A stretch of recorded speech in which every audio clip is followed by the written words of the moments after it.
ആലപ്പുഴയിൽ പരിശോധനയുടെ പേരിൽ യുവാക്കൾ സഞ്ചരിച്ച ബൈക്കിന് പിന്നിൽ പോലീസ് ജീപ്പ് ഇടിപ്പിച്ചു. അമ്പലപ്പുഴ പോലീസിനെതിരെയാണ് പരാതി. ബൈക്കിലുണ്ടായിരുന്ന 18-കാരനെ പോലീസ് മർദ്ദിക്കുകയും ചെയ്തുവെന്നാണ് ആരോപണം. പരിക്കേറ്റ യുവാക്കളെ ആശുപത്രിയിൽ എത്തിക്കാതെ പോലീസ് കടന്നു. വധശ്രമക്കേസിലെ പ്രതിയെന്ന് തെറ്റിദ്ധരിച്ചായിരുന്നു വണ്ടാനം സ്വദേശികളായ ഷിനാസ്, ആഷിഖ് എന്നിവരെ പോലീസ് പിന്തുടർന്നത്. പ്രതികരണമുണ്ട്, കേൾക്കാം. ജീപ്പാണ് നേരെ വന്ന് ഫ്രണ്ടിൽ ഓവർടേക്ക് ചെയ്ത് നേരെ ഫ്രണ്ടിലേക്ക് ഒന്ന് ഇടിച്ചതിലേക്ക് അമർത്തു അനങ്ങാൻ പറ്റാത്ത രീതി. എന്നിട്ട് നേരെ വേഗം ഇറങ്ങി വന്നിട്ട് പുറത്തിട്ട് രണ്ടിടി വന്നു. എന്നിട്ട് പറഞ്ഞു, നീയൊക്കെ ബാങ്ക് കൊള്ളടിക്കാൻ പോയതാ അങ്ങനെ എങ്ങനെയാണെന്ന് പറഞ്ഞു. അവൻ്റെ പോക്കറ്റ് ചെക്ക് ചെയ്തപ്പോൾ അവൻ്റെ നിന്ന് പൈസ കിട്ടി. ആ സ്റ്റോളിലെ പൈസ എല്ലാം അവൻ തന്നെ മേടിച്ചത്. ആദ്യം പറഞ്ഞ ആക്ഷനാ, നിൻ്റെയൊക്കെ ആക്ഷനാ, അങ്ങനെ എന്നൊക്കെ കുറേ കിടന്ന് പറഞ്ഞു. ഇത് തെറി തന്നെയാണ് പറയുന്നത്. ഒരു സാറാണ് ഡിവൈഡറിലേക്ക് ഇടിച്ച് നിർത്തിയിട്ട് ഇടിക്കുമായിരുന്നു പുറത്തിട്ട് നേരെ വന്ന് എനിക്കിട്ട്.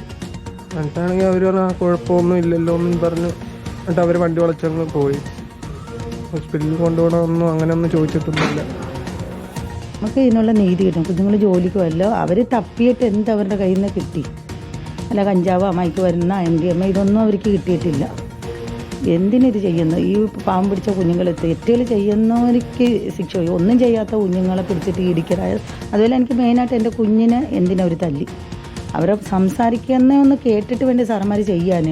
ഞങ്ങളൊന്നും അറിയിപ്പിക്കുകയോ ഒന്നും ചെയ്തില്ല. ആ റോഡിൽ തന്നെ അവർ വയ്യാന്ന് പറഞ്ഞപ്പോഴും സാറന്മാർ എന്നിട്ടും പറയുന്ന അഭിനയമാണ്. അഭിനയിക്കേണ്ട കാര്യം എന്തുവാ? നിങ്ങൾ ഈ 7 മണി തൊട്ട് ഈ 1 മണി വരെ പോയി ഇന്ന് വേലയെടുത്ത് വീട്ടിലോട്ട് വരുന്ന കുഞ്ഞുങ്ങളെ തല്ലേണ്ട കാര്യമില്ല ഇവിടെ.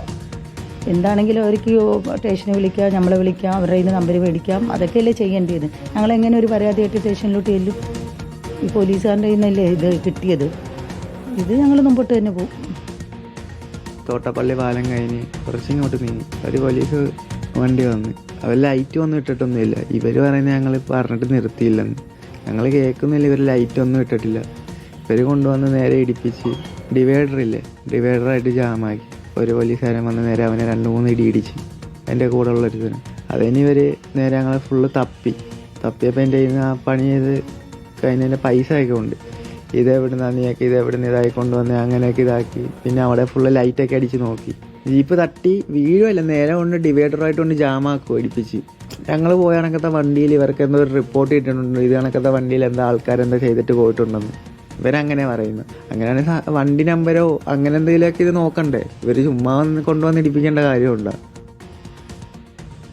ഇതാണ് അവിടെ സംഭവിച്ചത്. മനീഷ് മഹിബാൽ ഉണ്ട്. മനീഷ് മഹിബാൽ, എന്താണ് ഈ അമ്പലപ്പുഴയിലെ പോലീസിന് സംഭവിച്ചത്? വധശ്രമക്കേസിലെ പ്രതിയെന്ന് കരുതി ഇങ്ങനെയാണോ ആ വണ്ടി കൊണ്ടിട്ട് വേറെ എന്തെങ്കിലും വണ്ടി തട്ടിയപ്പോൾ ഓടിക്കൊണ്ടിരിക്കുന്ന ബൈക്കിൽ അങ്ങനെ വണ്ടി ഇടിപ്പിക്കുമ്പോൾ മറ്റെന്തെങ്കിലും സംഭവിച്ചാൽ ആര് ഉത്തരവാദിത്വം പറയും? ഇപ്പോൾ തന്നെ പരിക്കേറ്റിട്ടുണ്ട്, മർദ്ദിച്ചിട്ടുണ്ടെന്നാണ് മനസ്സിലാക്കുന്നത്. 18 വയസ്സുള്ള ഒരു ചെറുപ്പക്കാരനാണ്. ഇപ്പോൾ ഈ കുടുംബം പറയുന്ന ഈ ചോദ്യങ്ങൾക്കൊക്കെ ഇനി പോലീസ് മറുപടി പറയേണ്ടി വരില്ലേ? അബദ്ധം പറ്റിയതാണോ? പക്ഷേ എന്നാലും ഇങ്ങനെ അബദ്ധം പറ്റാമോ മനീഷ്? ഡോക്ടർ അരുൺ, അതായത് കഴിഞ്ഞ 4 ദിവസങ്ങൾക്ക് മുൻപാണ് അമ്പലപ്പുഴ പുറക്കാട് ഗ്രൗണ്ടിൽ വെച്ച് ഒരു യുവാവിനെ 7 പേർ സംഘം ചേർന്ന് ആക്രമിച്ചത്. ആ കേസിൽ വധശ്രമ കേസ് ചുമത്തിയ പോലീസിന് പ്രധാനപ്പെട്ട പ്രതികളെ ഇതുവരെയും പിടികൂടാൻ സാധിച്ചിട്ടില്ല. ഇതിനുവേണ്ടി പോലീസ് പരക്കം പായുകയാണ് ഈ പ്രതികൾക്ക് വേണ്ടിയിട്ട്. ഈ പ്രതി എന്ന് സംശയിക്കുന്ന ഒരാളെന്ന രീതിയിലായിരുന്നു ഇവർ വാഹനത്തിന്റെ ലൈറ്റ് ഓഫ് ചെയ്ത ശേഷം തോട്ടപ്പള്ളി സ്പിൽവേ കഴിഞ്ഞ് ദേശീയപാതയിൽ ഇവരുടെ വാഹനത്തിന് കൈ കാണിച്ചു. പക്ഷേ ഇവർ വാഹനം നിർത്തിയില്ല എന്നാണ് പോലീസിന്റെ ഭാഗം.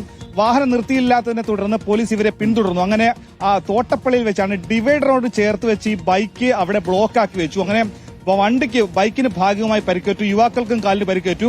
അങ്ങനെ വാഹനത്തിൽ നിന്നിറങ്ങിയ അമ്പലപ്പുഴ ASI പുറകിലിരുന്ന വിദ്യാർത്ഥിയുടെ തലയ്ക്ക്, അതായത് ദേഹത്ത് 2-3 തവണ ഇടിക്കുകയായിരുന്നു. ഇവർ രണ്ടുപേരും വിദ്യാർത്ഥികളെന്ന് തന്നെ പറയാം. കാരണം ഇവർ പ്ലസ് ടു പഠിക്കുന്ന വിദ്യാർത്ഥികളാണ്. ഇവർക്ക് 18 വയസ്സ് മാത്രമാണ് പ്രായം. ഇവർ പോയത് ഹരിപ്പാടുള്ള ഈ മർദ്ദനമേറ്റ 2 പേരായിരുന്നു വാഹനത്തിലുണ്ടായിരുന്നത്. അതിൽ ആഷിഖിന്റെ അച്ഛൻ ഷാജിക്ക് ഹരിപ്പാട് ഐസ്ക്രീം കടയുണ്ട്. അങ്ങനെ വൈകിട്ട് രാത്രി ഐസ്ക്രീം കട അടച്ച് സുഹൃത്ത് ഷിനാസിനൊപ്പം ബൈക്കിൽ വരുന്ന സമയത്താണ് ഈ രീതിയിൽ ഇവരെ പോലീസ് പിന്തുടർന്ന് ആക്രമിച്ചത്.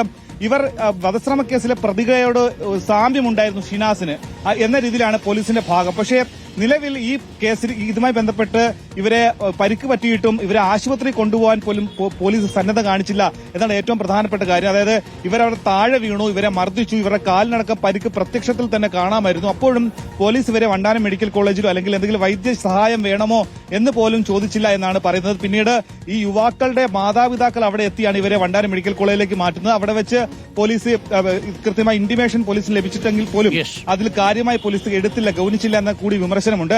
ആശുപത്രിയിൽ നിന്ന് പിന്നീട് വിദ്യാർത്ഥികൾ ഡിസ്ചാർജ് വാങ്ങി പോവുകയായിരുന്നു. പിന്നീടാണ് ഇപ്പോൾ DGPക്കും മുഖ്യമന്ത്രിക്ക് ഇത് സംബന്ധിച്ച് പോലീസിന്റെ ഈ അമ്പലപ്പുഴ പോലീസിന്റെ ഈ രീതിയിലുള്ള അതിക്രമത്തിനെതിരെ DGPക്കും മുഖ്യമന്ത്രിക്കും പരാതി നൽകിയിട്ടുണ്ട്.